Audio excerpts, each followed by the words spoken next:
Momento cuando aparece otro personaje que el pueblo ha querido inmortalizar por su empeño en traer el agua dulce a la ciudad.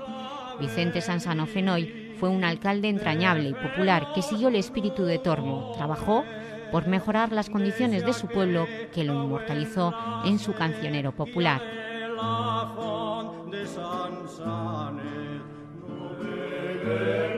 Tenia així en el paratge de la font en el paratge de l'aigua del Salà, molt a proper,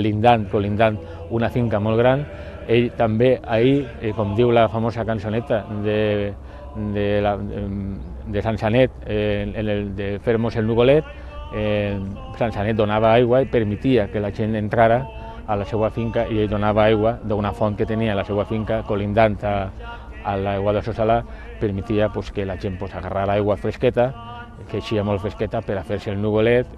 o bé en mona o bé en estiu, quan la gent venia a passar el dia a l'aigua del Salà o al pantano. O sigui, Sant Sanet, en aquest sentit, ha sigut un home que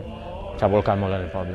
Les primeres conduccions, els primers treballs van ser de Vilbe Tormo, però evidentment Vicent Sansano Fenoy ja en el segle XX, a primer del segle XX, va continuar la llavor de Tormo i la va millorar, i gràcies a ell, en moltíssimes de les cases, en molts dels llars